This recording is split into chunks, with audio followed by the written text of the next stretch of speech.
Can BlackBerry regain lost market share with their newest smartphone, the Z3? Today, we're gonna find out in this video review of the BlackBerry Z3.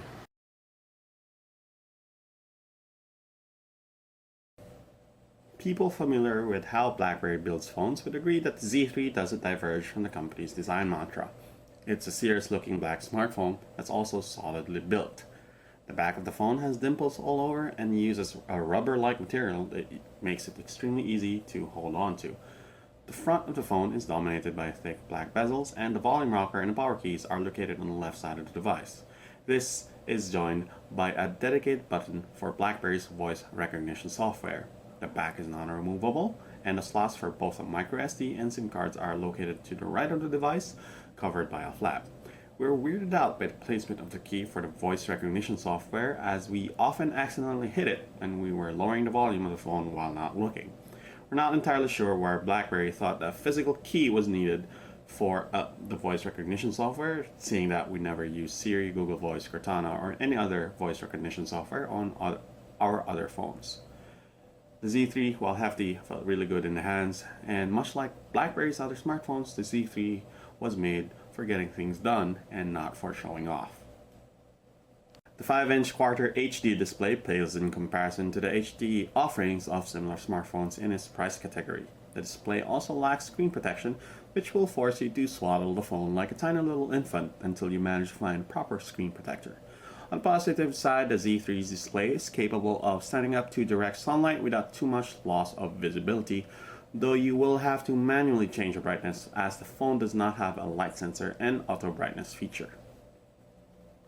Like most of BlackBerry's offerings, the Z3 comes with the company's OS 10.2.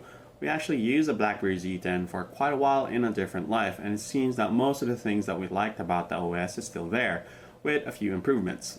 While the app choice still pales in comparison to Android and iOS, with the most basic app, Instagram, missing in the BlackBerry world, BlackBerry has made at least an effort to make it easier to sideload your favorite apps on the Z3.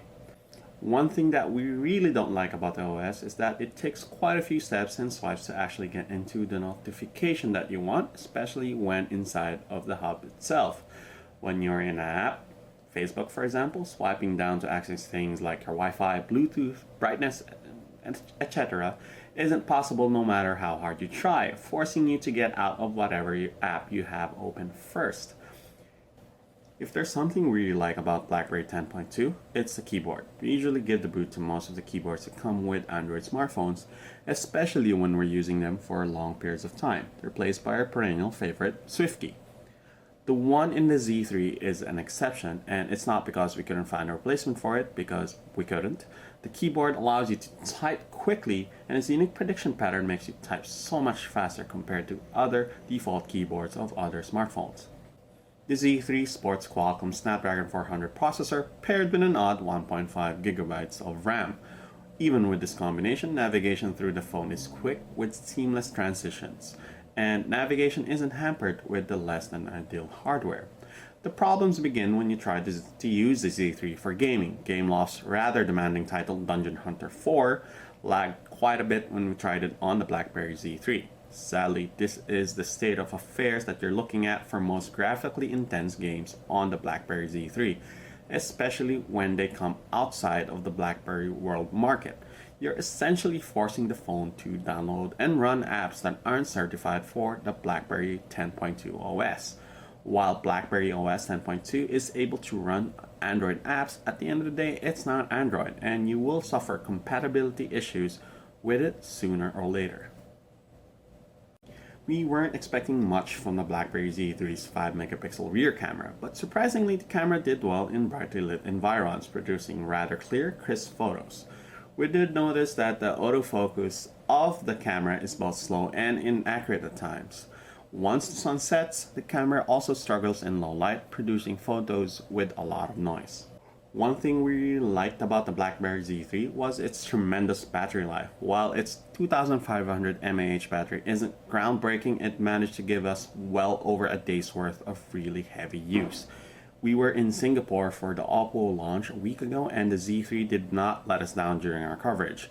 We were connected to the hotel Wi-Fi and hotspot during the entirety of the event, with our day beginning at around 8 a.m. and finishing way past 12 midnight, and the Z3 managed to last throughout the day like a champ, even though we were using it all day to check emails, tweeting photos, everything that was related to the Oppo launch. In the end, it's difficult to recommend the BlackBerry Z3 to people, especially if they've already started using Android or iOS. It's an excellent work phone, but that's about it.